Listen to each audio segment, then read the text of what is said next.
कहानी एक 3 सवाल।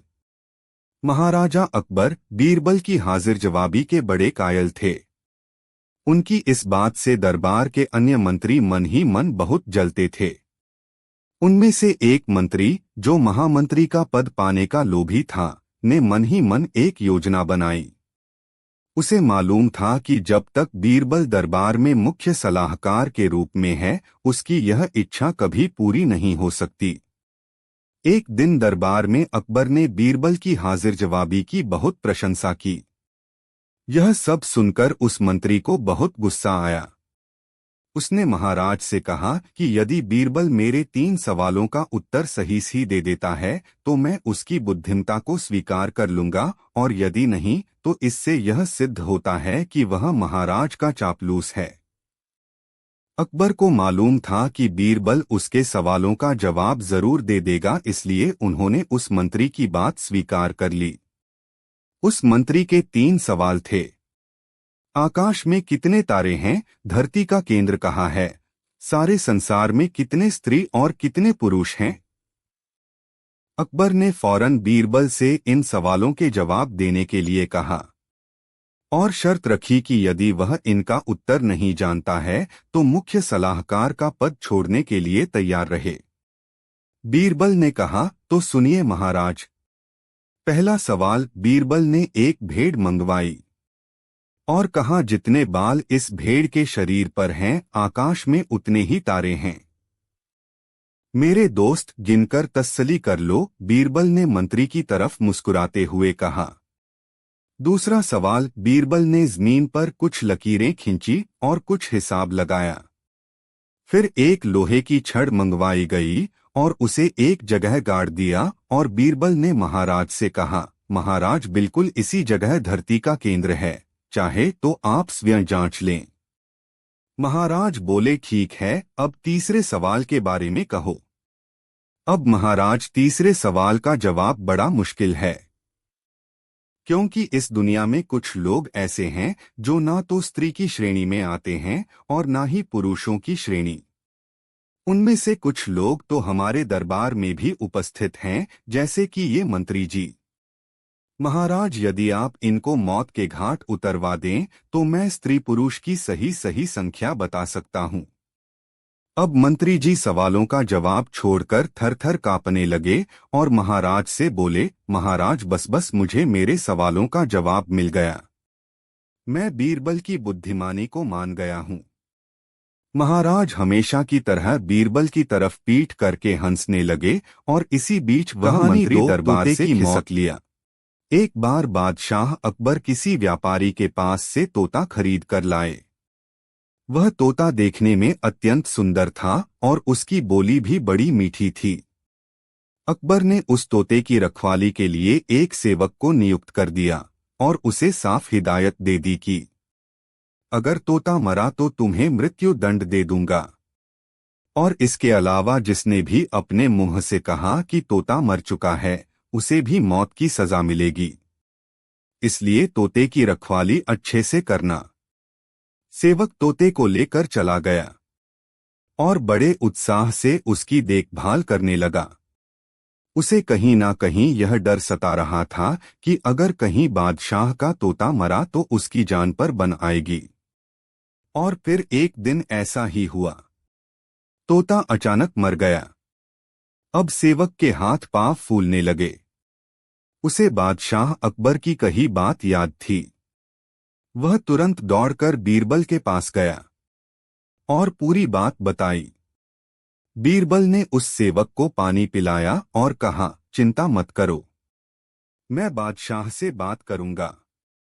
तुम बस इस समय उस तोते से दूर हो जाओ। थोड़ी देर बाद बीरबल अकेले बादशाह के पास गए और बोले कि मालिक, आपका जो तोता था। इतना बोलकर बीरबल ने बात अधूरी छोड़ दी। अकबर बादशाह तुरंत सिंहासन से खड़े हुए और बोले, क्या हुआ? तोता मर गया। बीरबल बोले, मैं सिर्फ इतना ही कहना चाहूंगा कि आपका तोता ना मुंह खोलता है, ना खाता है, ना पीता है, ना हिलता है, ना डुलता है, ना चलता है, ना फुदकता है। उसकी आंखें बंद है। और वह अपने पिंजरे में लेटा पड़ा है। आप आइए और जरा उसे देखिए। अकबर और बीरबल फौरन तोते के पास गए। अरे बीरबल, तोता मर चुका है। ये बात तुम मुझे वहीं पर नहीं बता सकते थे? अकबर क्रोधित होते हुए बोले, उस तोते का रखवाला कहाँ है? मैं उसे अभी अपनी तलवार से सजाए मौत दूंगा। तब बीरबल बोले, जी मैं अभी उस रखवाले को हाजिर करता हूँ, लेकिन ये तो बताइए कि आपको मृत्यु देने के लिए मैं किसे बुलाऊं? क्या मतलब है तुम्हारा? अकबर जोर से चीखे। जी आप ही ने तो कहा था कि जो कोई भी बोलेगा कि तोता मर चुका है उसे भी मौत की सजा दी जाएगी, और अभी कुछ देर पहले आप ही के मुख से ये बात निकली थी। अब अकबर को अपनी गलती का एहसास हो गया। बीरबल की इस चतुराई से अकबर हंस पड़े और वे दोनों हंसते हंसते दरबार लौट गए। अकबर ने तुरंत घोषणा कर दी कि सेवक पर कोई कार्यवाही नहीं की जाएगी। तोता अपनी मौत मरा है, उसमें किसी का कोई दोष नहीं है। कहानी 3, दूज का चांद। बीरबल बहुत चतुर, बुद्धिमान और हाजिर जवाब था। उसकी कीर्ति दूर देशों तक फैली हुई थी। ईरान के बादशाह ने जब उसके चातुर्य की तारीफ सुनी तो उसने राजा के पास संदेश भिजवाया कि आपके वजीर को कुछ दिन के लिए मेरे दरबार में भेजने की कृपा करें। राजा ने बहुत कीमती वस्त्र आभूषणों की भेंट के साथ बीरबल को ईरान के लिए रवाना किया। ईरान की सीमा पर बीरबल का भव्य स्वागत किया गया। दूसरे दिन जब बीरबल बादशाह के दरबार में पहुंचा तो बादशाह ने भी उसकी आवभगत की और राजा के द्वारा भेजे गए उपहार के लिए धन्यवाद और कृतज्ञता प्रकट की। बीरबल ने ईरान के बादशाह को राजनीति के कई रहस्य समझाए। बादशाह उसकी हर राय से सहमत हुए। विदाई की बेला में बादशाह ने अपने सभी दरबारियों के बीच हिंदुस्तानी वजीर से एक सवाल किया कि आपके राजा और मेरे बीच आप कैसे तुलना करते हैं? वजीर ने कहा, हमारा राजा दूज के चांद की तरह हैं और आप पूनम के पूर्ण चंद्रमा से सुंदर सुशील हैं। बीरबल के साथ आए राजा के दरबारियों को मौका मिल गया। वह आपस में इस बात को लेकर खुसर खुसर करने लगे कि बीरबल ने ईरान के बादशाह के स्वागत सरकार के आगे अपने राजा को नीचा दिखाया है। ईरान के बादशाह को तो पूनम का चांद बताया और अपने राजा को दूज का चांद। दूसरे दरबारी ने हाँ में हाँ मिलाते हुए कहा, हाँ तुम ठीक कहते हो, पूनम का चांद बहुत बड़ा और चमकीला होता है, जबकि दूज का चांद एक पतली सी रेखा की तरह है। वजीर ने अपने राजा को छोटा बताया, इसकी हमें शिकायत करनी चाहिए। तीसरे दरबारी ने कहा। जब बीरबल वापस अपने राजा के दरबार में लौटा तो राजा ने सारा हालचाल पूछा। बीरबल की बातें सुनकर राजा बोला, आपने हमारे दरबार की शोभा ईरान तक फैलाई, इसकी हमें बहुत खुशी है। साथ गए दरबारियों ने पूनम के चांद और दूज के चांद वाली बात राजा को बताई। राजा इस पर बहुत नाराज हुआ। दूसरे दिन बीरबल से उसने पूछा, आपने मेरी तुलना पूनम के चांद से क्यों नहीं की? वजीर को सारा माजरा समझ में आ गया। वह बोला, हुजूर, आप दूज के चांद की तरह हमेशा अपने पराक्रम, कीर्ति और साम्राज्य कोई दिन दूना रात चौगुना बढ़ा रहे हैं। इसलिए मैंने आपकी प्रशंसा की में दूज के चांद की उपाधि दी। ईरान के बादशाह को पूनम का चांद इसलिए कहा क्योंकि पूनम चंद हर रोज घटा जाता है, सिमटता जाता है। अमावस की रात तो वह बिल्कुल ही नहीं निकलता। आपको दूज का चांद बताकर मैंने अपने राजा की महानता का बखान किया है। दूज का चांद सबको प्रिय होता है, सभी उसके दर्शन करते हैं। पूनम का चांद तो एक दिन चमकता है और दूज का चांद पूरे पखवाड़े तक चमकता है। आप खुद फैसला करें कि दूज का चांद ज्येष्ठ है या पूनम का।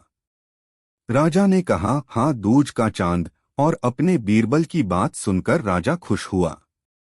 उसने चुगलखोरों की जमकर खबर ली। राजा ने उससे और इनाम देकर सम्मानित किया।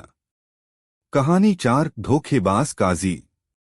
एक बार की बात है, मुगल दरबार में बादशाह अकबर अपने दरबारियों के साथ किसी मुद्दे पर चर्चा कर रहे थे।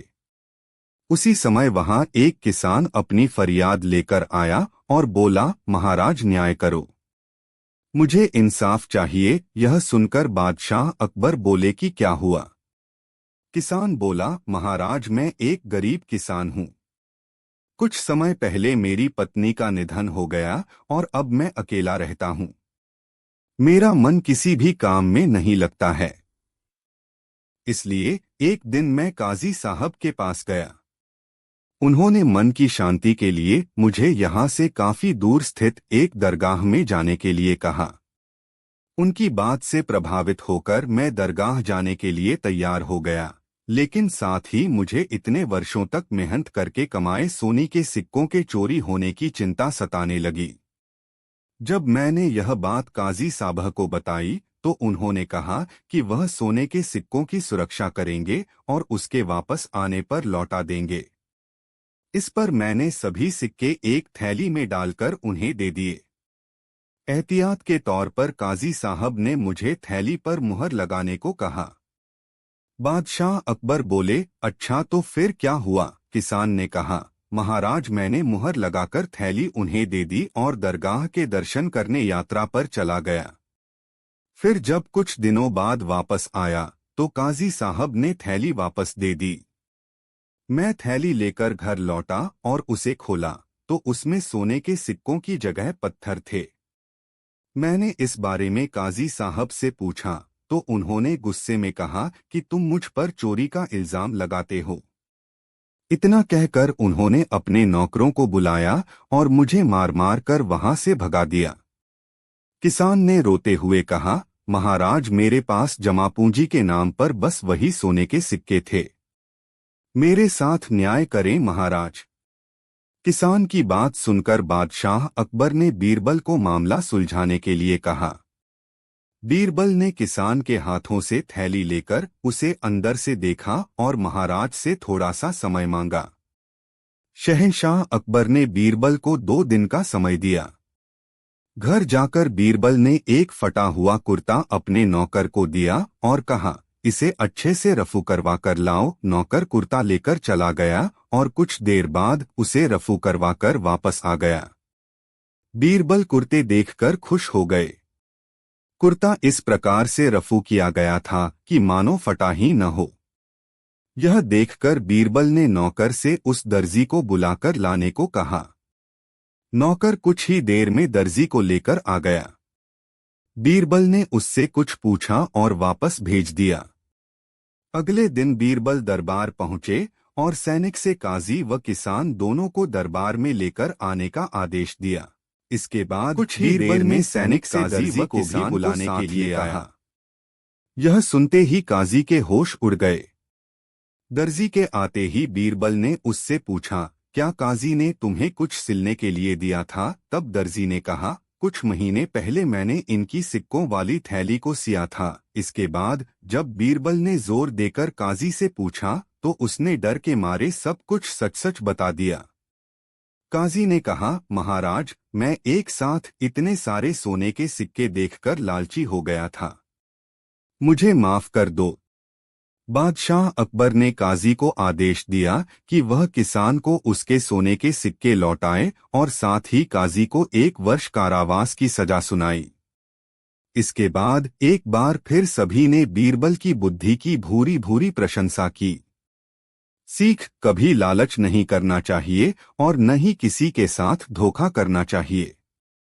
गलत काम के बदले एक न एक दिन सजा जरूर भुगतनी पड़ती है। कहानी 5 जोरू का गुलाम। बादशाह अकबर और बीरबल बातें कर रहे थे। बात मियां बीवी के रिश्ते पर चल निकली तो बीरबल ने कहा, अधिकतर मर्द जोरू के गुलाम होते हैं और अपनी बीवी से डरते हैं। मैं नहीं मानता, बादशाह ने कहा। हुजूर मैं सिद्ध कर सकता हूं, बीरबल ने कहा। सिद्ध करो। ठीक है, आप आज ही से आदेश जारी करें कि किसी के भी अपने बीवी से डरने की बात साबित हो जाती है तो उसे एक मुर्गा दरबार में बीरबल के पास में जमा करना होगा। बादशाह ने आदेश जारी कर दिया। कुछ ही दिनों में बीरबल के पास ढेरों मुर्गे जमा हो गए। तब उसने बादशाह से कहा, हुजूर, अब तो इतने मुर्गे जमा हो गए हैं कि आप मुर्गी खाना खोल सकते हैं। आप अपना आदेश वापस ले लें। बादशाह को न जाने क्या मजाक सूझा कि उन्होंने अपना आदेश वापस लेने से इनकार कर दिया। खींचकर बीरबल लौट गया। अगले दिन बीरबल दरबार में आया तो बादशाह अकबर से बोला, हुजूर, विश्वसनीय सूत्रों से पता चला है कि पड़ोसी राजा की पुत्री बेहद खूबसूरत है। आप कहें तो आपके विवाह का प्रस्ताव भेजूं।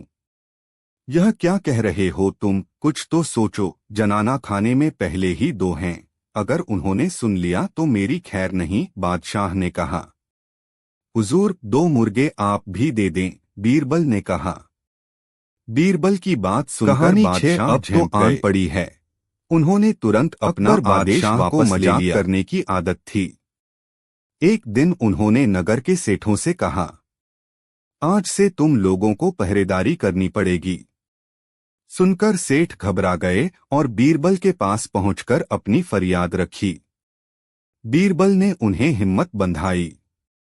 तुम सब अपनी पगड़ियों को पैर में और पायजामों को सिर पर लपेटकर रात्रि के समय में नगर में चिल्ला चिल्लाकर कहते फिरो, अब तो आन पड़ी है। उधर बादशाह भी भेष बदलकर नगर में गश्त लगाने निकले। सेठों का यह निराला स्वांग देखकर बादशाह पहले तो हंसे, फिर बोले, यह सब क्या है? सेठों के मुखिया ने कहा, जहां पनाह, हम सेठ जन्म से गुड़ और तेल बेचने का काम सीख कर आए हैं। भला पहरेदीर क्या कर पाएंगे? अगर इतना ही जानते होते तो लोग हमें बनिया कहकर क्यों पुकारते? बादशाह अकबर बीरबल की चाल समझ गए और अपना हुक्म वापस ले लिया।